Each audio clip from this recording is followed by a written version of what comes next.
దురదృష్టవశాత్తు చిన్న అభిప్రాయ భేదాలు కావచ్చు, కమ్యూనికేషన్ గ్యాప్ వల్ల కావచ్చు 2019లో అది ముందుకు తీసుకెళ్ళలేకపోయారు.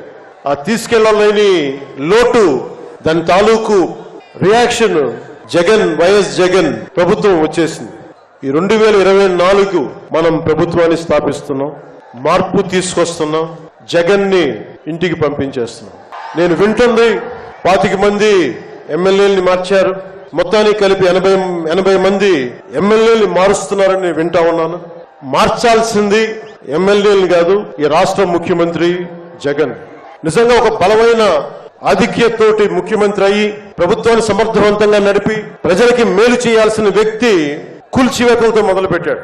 ప్రత్యర్థుల్ని ఇబ్బంది పెట్టే విధంగా ప్రతి ఒక్కరిని ఎదురు తిరిగితే ఏంటని ప్రశ్నిస్తే వారిని కేసులు బనాయించి ఇబ్బంది పెట్టే పరిస్థితుల్లో ఈ ముఖ్యమంత్రి ఉంటే, నేను ఇలాంటి ప్రభుత్వం ఉంటుందని నేను దురదృష్టవశాత్తు ఈ వ్యక్తికి కక్ష సాధింపు వ్యక్తి, ఎవరు ఒక మాట అనకూడదు, ప్రజాస్వామ్యం అనే ఒక పదానికి విలువ తెలియదు, ఏదైనా మాట్లాడితే దాడులు చేయించడం, చాలా నీచంగా తిట్టించడం, ఇంటి పట్టునే ఉండి బయటికి రాని తల్లుల్ని చాలా నీచంగా విమర్శించే ఈ సంస్కృతి జగన్ నాయకత్వంలో ఈ వైసీపీ ప్రారంభించింది.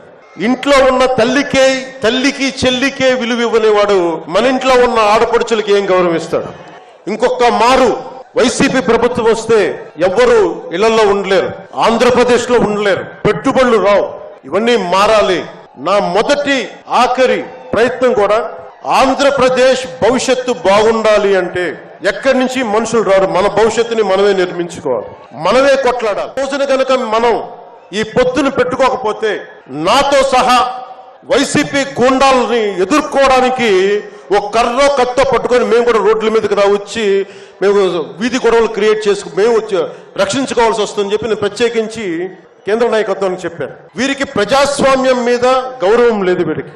అందుకని ప్రత్యేకించి ఈ పొత్తుని సాధ్యమైనంత ఎక్కువ కాలం ఉంటే ఆంధ్రప్రదేశ్ భవిష్యత్తు నిలదొక్కునే వరకు ఇది ఉండాలి పొత్తుని మనస్ఫూర్తిగా నేను ఆకాంక్షిస్తున్నాను. తెలుగుదేశం జనసేన మైత్రి వర్ధిల్లాలి, ఇది చాలా అద్భుతంగా సాగాలని మనస్ఫూర్తిగా కోరుకుంటూ దీనికి బీజేపీ అధినాయకత్వం సంపూర్ణమైన ఆశీస్సులు అందజేస్తారని మనస్ఫూర్తిగా ఆకాంక్షిస్తూ సెలవు